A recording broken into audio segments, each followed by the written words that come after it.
Eles tomavam antibiótico, compravam qualquer antibiótico e tomavam. O que acontecia? Ficava quase impossível tu diagnosticar a endodontia. Exatamente. Então, essa semana já chegou uns 2 ou 3 lá que, como no fim de semana não tiveram como comprar antibiótico, mas foi tiro e queda diagnosticar qual era o dente e que era endodontia. Foi maravilhoso. Que bom.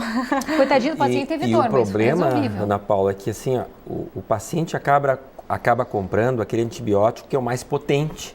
Ele pula etapas, né? Em vez de usar o mais simples, que é a penicilina, ele já passa direto para um de segunda, terceira geração. Então, eu pego o paciente, normalmente com uma doença um pouco mais grave, a pneumonia, mas ele já usou 2, 3 antibióticos antes. Exatamente. E aí ele queimou etapas e eu preciso usar algo muito mais potente. Quer dizer, essa é uma das razões que nós estamos tendo no nosso meio, aqui no Brasil, essas infecções resistentes a vários tipos de antibióticos, né? Essa é uma das razões. Então, eu estou muito feliz. Acho que os médicos todos estão felizes que o paciente não pode comprar diretamente na farmácia, porque às vezes até o próprio farmacêutico acaba indicando, né? Hoje está muito fácil indicar antibiótico. Quando eu terminei a faculdade, garganta, antibiótico. É antibiótico. Não é? Antibiótico, tosse, né? 2 dias de tosse, antibiótico. Não existe mais orientação, não existe mais controle geral. O remédio para dor, o remédio para acalmar, seja que for a febre ou qualquer coisa, é o antibiótico. Não, e a tosse é incrível, né? Porque tosse, todo mundo tem uma receita, né? Tosse, esses dias eu tive uma crise de tosse enquanto eu atendi um paciente. A paciente, ela me deu uns 3 medicamentos que eu devia comprar. Eu comecei a disse, não, eu vou fazer uma consulta primeiro no médico. Vê a importância disso, né? Primeiro começou controlado a medicação de uso mais psiquiátrico, né? Ou sedativos, antidepressivos e tal. Agora eles estão com a história dos antibióticos. O problema real, eu acho, é que devia ser tudo controlado como é nos Estados Unidos. Exatamente. Como é que funciona nos Estados Unidos? Tu vai comprar um analgésico, um antitérmico, tu consegue comprar. Agora, mesmo levando a carteirinha de médico, tu não consegue comprar medicação controlada de jeito nenhum. Exatamente. Então, o grande problema é assim, a gente estava falando agora há pouco, né? Antibiótico faz mal? Faz. Vasoconstritor nasal? Pode matar também. Então, não deveria ser uma droga de comercialização para todo mundo. A minha única queixa não é tu ter que fazer o receituário e botar um carbono e fazer um receituário, não. É que vai aos poucos, né? Agora é antibiótico, daqui a pouco então é analgésico, dali a pouco vem medicação de uso tópico, pomada, corticoide, e aí vai, né? Eu acho que assim, tinha que ser como é no exterior. Infelizmente para a população pode não parecer uma atitude meia chata e meia autoritária, e muitas vezes o pessoal pensa assim, o médico está querendo que isso aconteça, porque daí eu tenho que consultar, mas é justamente ao contrário, proteção, né? É uma proteção. Né? Porque eu, graças a Deus, não trabalho com doença, né? Então, assim, a minha receita básica de quem foi operado é basicamente analgésico. Muito pouco se usa de antibiótico, justamente porque são cirurgias limpas. Mas para quem trabalha com doença, tu ter que atender um paciente que já fez o uso da primeira linha de antibiótico, segunda linha de antibiótico, o povo não entende muito bem o que é a primeira linha, segunda linha, mas cada vez que a gente tem que usar um antibiótico mais avançado, significa que eu tenho um germe mais resistente e que a chance de uma cura é pior, né? Exatamente. É mais difícil, não é isso? Sem dúvida. Eu costumo comparar como uma arma de fogo, né? Se você quer matar um passarinho, você não vai usar um revólver calibre 38. Você vai usar uma arma com esse chumbinho que a gente chama, né? Um calibre menor. Se precisa matar um elefante, você precisa de uma potência maior. Então, as bactérias, mais ou menos, elas podem ser divididas dessa forma. Temos bactérias que, com antibióticos bem simples, seguros e baratos, você pode combater 80% deles. E alguns que são mais resistentes, você tem antibióticos específicos para eles. Então, na verdade, a consulta ao médico é uma proteção para o paciente, né? Porque na grande maioria das vezes não precisa de antibiótico, né? Às vezes a pessoa está assustada porque está com febre, às vezes leva o filho que está com febre há 24 horas e já quer usar um antibiótico. Não precisa, até porque pode ser um vírus, que não adianta tomar antibiótico. A maioria das infecções respiratórias são virais. Claro que você tem que ter a segurança de um médico examinar o paciente para saber, não, fique tranquila, vamos aguardar 48 horas, se surgir algum sinal, um acompanhamento do médico, né? Para ver se isso vai surgiu uma otite, uma sinusite, uma pneumonia e então seguir adiante. Né? Bom, gente, o nosso papo está muito... Que é otorrino, Dr. Carlos, que é pneumologista. E a gente estava falando sobre as alergias, rinite e a tosse crônica, Carlos. Quando é que isso começa a preocupar tanto o pneumologista quanto o otorrino? Pode ser um cacuete? Difícil. Né? Eu tenho trabalhado com tosse já faz mais de 15 anos na Santa Casa, né? Estudamos mais de 1.600 pacientes, assim, bem detalhadamente, para ver as causas de tosse, né?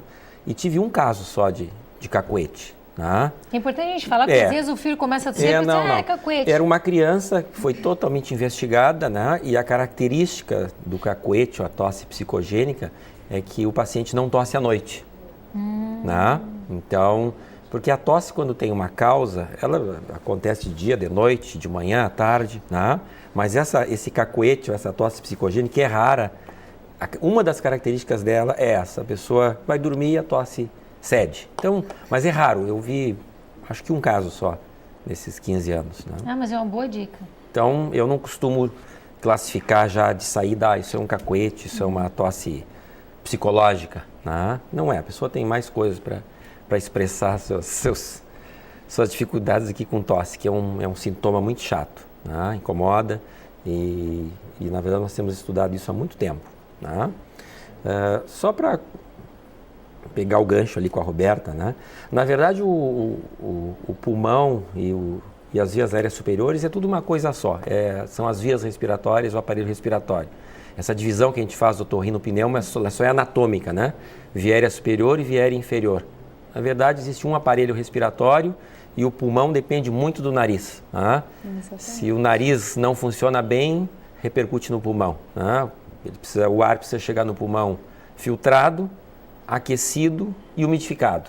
Se houver qualquer alteração nas características do ar que chega lá, repercute no pulmão. Então nós temos que trabalhar muito juntos, né? Em cooperação, para que os pacientes possam realmente ter os seus problemas amenizados e, em alguns casos, até pode ser passíveis de cura. Sobre a tosse, né? Tosse crônica. Primeiro, o que é tosse? Tosse é um mecanismo de defesa do nosso corpo, né? Um mecanismo que inclui receptores de tosse, que são cães de guarda do aparelho respiratório.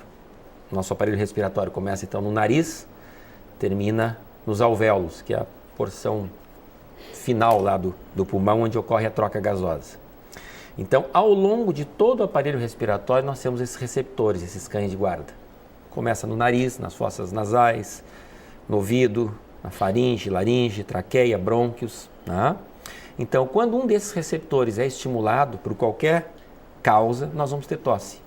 Né? Eu já tive pacientes com tosse crônica com cera no ouvido. Cera no ouvido, exatamente. Né? É uma coisa muito comum. Quando a gente vai tirar a cera do ouvido do paciente, é muito frequente ele fazer um reflexo de tosse, exatamente por isso. Pela manifestação do nervo, desse receptor, que faz esse estímulo de tosse. Então, por isso que quando a gente pensa em tosse, tem que pensar, né, em toda a via respiratória, né? O que é mais comum? Só te cortando um pouquinho, mas o paciente que chega com tosse, quais são as patologias ou quais são as doenças mais comuns da tosse? No nosso meio hoje, sem dúvida, tosse crônica, tosse persistente, né? Ou tosse, qualquer tipo de tosse. O que é considerado tosse crônica? Quanto tempo? Acima de 3 semanas. Então, mais de 3 semanas de tosse crônica, até 20 dias, a gente considera como tosse aguda ou subaguda. Da aguda, essa tosse que todos nós vamos ter em algum momento ao longo do ano, as mais comuns são as infecções virais, as infecções respiratórias, né? Tanto da via aérea superior quanto da via aérea inferior. São as mais comuns. Em relação à tosse crônica, o cigarro, tabagismo e a tuberculose são... Tuberculose eu acho bem legal a gente falar, porque a tuberculose está aumentando, né? E eu acho assim que é uma coisa que eu, como mãe, eu me preocupava muito com a tuberculose, porque assim, ó, criança tem a tendência de pegar coisa no chão e botar na boca. Eu tinha maior preocupação disso, porque eu acho que as pessoas não se dão conta que o tuberculoso cospe no chão, né? Na rua. Ou em tudo que é lugar. Em tudo que é lugar. Em tudo que é lugar. Eu estou rindo porque assim, ó, a gente estava comentando antes, eu trabalhei como, na verdade não era nem auxiliar de enfermagem, era atendente de enfermagem no Sanatório Partenon. Daí acabei ficando como médico plantonista, tanto no que eles consideravam como UTI, como na orientação geral dos pacientes. E tu trabalhou no São Pedro, né? Isso. Então, quando falou em tuberculose, a lembrança sempre é uma lembrança desagradável, porque a gente ficava assim, numa enfermaria, e não devia ser muito diferente do teu caso, né? Numa enfermaria, um atendente para 60 pacientes, quer dizer, chegava no fim do dia, tu tava, no fim da noite, estava morto, porque fazia plantão de noite para poder fazer a faculdade durante o dia. Então, onde é que eles cospem? Em tudo que tu possa imaginar, inclusive em ti. Pois é, mas assim, ó, cuspindo na rua, quanto tempo demora para morrer o vírus da tuberculose? Mas deixa eu te tranquilizar. A bactéria da tuberculose. Na verdade, a gente não tem tanto medo do escarro em si da expectoração, né? Porque a transmissão da tuberculose é por via aérea, por gotículas, né? Que são transmitidas pelo ar. É, né? Pela tosse mesmo. Pela tosse, pelo espirro, né? Às vezes pelo próprio falar, né? Você pode transmitir o bacilo da tuberculose. Quer dizer, o fato de você tocar, né, em algum local que alguém com tuberculose escarrou ou tossiu ali próximo, não transmite a tuberculose. Ah, entendi. É diferente para outro. Medo era... Não, porque a tuberculose, na verdade, ela é causada por um bacilo, né? Tá. É diferente dos vírus. Os vírus, não. Por exemplo, o vírus da gripe, você pode... Botou a mão, pega. Na própria mão você pode transmitir essa doença, né? Tanto que as campanhas aí publicitárias todas focam a importância de lavar as mãos. Mas isso é para os vírus, né? Para a tuberculose, claro, nós vamos ter higiene, mas a transmissão é por contato por via aérea. Ah, tu tem que ter o contato com tuberculose. Tem que ter contato, né? Tanto que quando alguém tem tuberculose dentro de uma família, a gente acaba examinando todos os demais contatantes, né? Se é o pai que tem, se examina a mãe, se examina os filhos, se examina a tia, porque são aqueles que têm o contato mais próximo, porque essa transmissão é mais provável de ocorrer dentro, né, de locais onde as pessoas estejam confinadas. Qual é o diagnóstico mais, assim, ó, que a gente pode, quem está assistindo, assim, será que alguém na minha família tem? Como é que a gente consegue? É uma tosse mais frequente? Então, é a tosse que dura mais de 3 semanas, né? Normalmente acompanhada de expectoração amarelada, que a gente chama de purulenta, né? Em alguns casos pode ter raias de sangue, né? O paciente normalmente apresenta emagrecimento, ele perde peso, né? Ele tem suores noturnos, é muito comum a pessoa ter que trocar o seu pijama, a sua camiseta durante a noite por causa dessa sudorese. Acorda, né? Todo molhado. Acorda molhado, né? Então, são algumas dicas que devem ser levadas em consideração. Então, tosse a mais de 3 semanas, suor noturno, perda de peso,